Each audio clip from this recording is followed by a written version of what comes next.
So I just did a video about why you shouldn't wait for Jerome Powell to lower rates and you should negotiate now. But then I was like, I should probably tell you guys what you can negotiate for based on loan programs. So if you guys are looking at buying a house, this is going to be super, super helpful. You may be like, well, Jen, won't my real estate agent know this? Probably not. Won't my lender tell me? I don't know who you're working with, guys. Honestly, I hope it's us. Once again, if you're new to the channel, you wouldn't have ever heard this. I'm a lender. My team's licensed in 50 states. We're one of the top purchase teams in America. One of our favorite things to do is help you guys save money, but also be more aggressive when you're buying a house. Here's the thing. If you don't ask, you don't get. So let's dig into the different loan products and what you can ask for when you're buying a house. This is just going to be about seller concessions. Now, it's important to note that regardless of loan type, you can ask the seller to pay your real estate agent, and that's a separate bucket. It has nothing to do with the numbers we're going to talk about right now. In 90% of the country, I am still seeing sellers pay the real estate agent's commission. So I personally, if I was writing an offer right now, I would be asking the seller to pay my real estate agent's commission. Now, keep in mind, when you write an offer, it's something you do with your real estate agent, but you guys want to know this stuff just so that you know what to ask for, because ultimately it's your money. That's right, your money. Okay, let's get into loan products. Get a pen and pencil. Conventional mortgages are the most common. So yes, you can be a first-time home buyer with conventional, conventional 3% down, 5% down, 10, 20, all of that. Here's the thing. If you're buying a house with a conventional mortgage and you're putting down less than 10%, you can ask the seller to pay 3% towards your closing costs, plus your agent. Remember that. So let's say you're buying a $500,000 house with a conventional mortgage. If you're putting less than 10% down, you could ask them for $15,000 towards your closing costs. Now, if you're putting more than 10% down, you can ask them for 6% towards your closing costs. This is where we're talking about those rate buy downs. That's right. You can do it at 3% too, but depends on the loan amount. 6%, $500K house, that's $30,000. Now, caution, when you're doing this, you want to make sure you're talking to your mortgage lender, who hopefully is us, 786-933-2077. I know I'm obnoxious right now, but it's literally because I don't want you guys paying more. Anyways, talk to your mortgage lender, because with a conventional mortgage, if you have extra money left over, you don't get it back. So let's say you negotiate for $30K, but there's only $26,000 that we can come up with to buy down the rate and everything else, property taxes, insurance. That $4,000, you can't have it back. It can't go towards your debt. It just goes back to the seller. So you really want to make sure that we're all doing our best to make sure we can fully utilize that credit, because there are very firm rules about what it can be spent on. Very important. Okay, FHA, regardless of how much you put down, you can ask the seller to pay for 6%.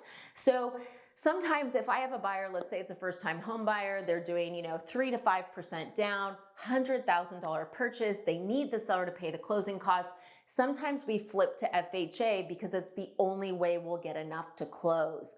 So just know, if you guys are buying a house with a conventional mortgage, you don't have money for closing costs, and the lender's saying, yeah, there's no way, even if you ask the seller, ask if you switch to FHA if that would work, just because there is that larger amount you can ask for, 6% off the bat.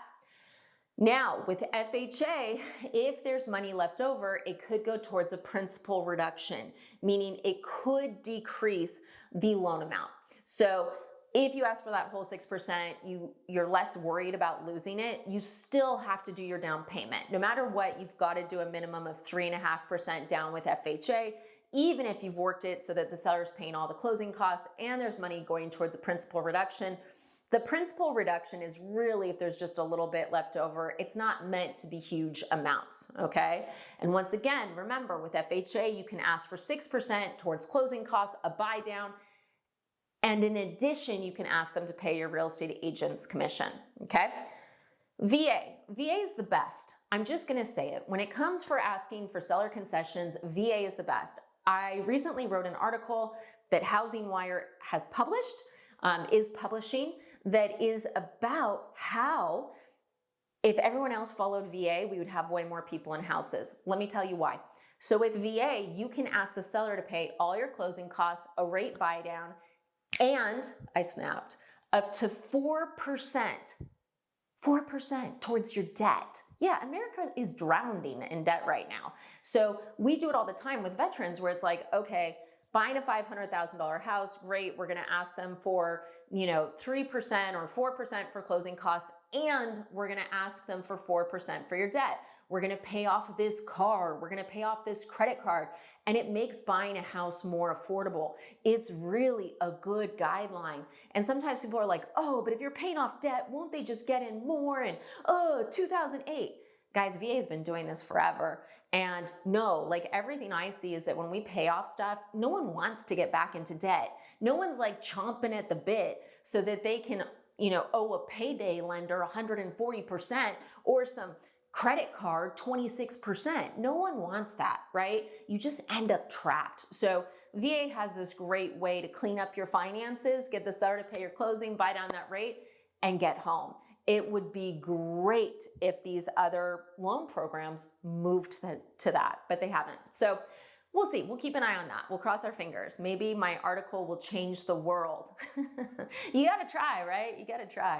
So with VA, you can ask the seller to pay closing costs, rate buy down, and 4% towards debt, and to pay your real estate agent. So look, the key thing with all of this is that it's important that you know that this is something you can ask for. A lot of people don't even know what seller concessions are, or they might be working with a real estate agent that's closed one deal in the last 3 years. And the last time they closed a deal, it was super crazy competitive and no one would do that. But we're in a different market in most of the country. Now, here's another very important note.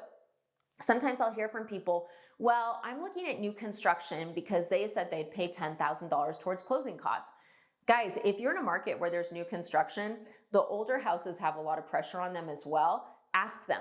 If you like a big backyard that you can barbecue in, don't give up hope on the older homes. You just have to ask. Remember, if you don't ask, you don't get.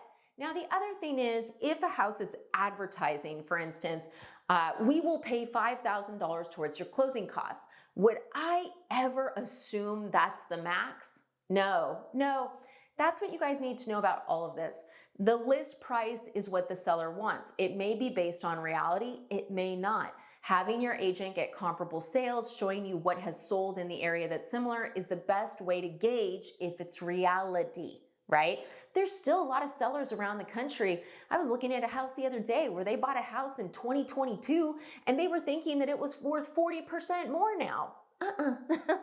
That's not the way it works. And it's sitting there for 150 days because it's overpriced. So you need to understand that a lot of these list price are aspirational.